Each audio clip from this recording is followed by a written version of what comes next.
సమస్త జగములు రక్షించే సకల జ్ఞానమూర్తి ఎవరింట తాను కొలువుండునో కలుగును వారికి కీర్తి సకల సంపదల మూలము సుమనోహరి లక్ష్మి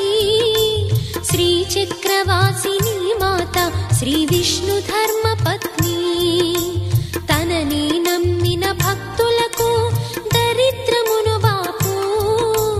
కొలిచెడి వనితల కొంగులలో బంగారము నింపు అష్టలక్ష్ముల రూపున అవతారం దాల్చినది కష్టములను తొలగించగా భూమిలో వెలసినది లక్ష్మీదేవి కథా శ్రీ లక్ష్మీదేవి కథా లక్ష్మీదేవి కథా శ్రీ లక్ష్మీదేవి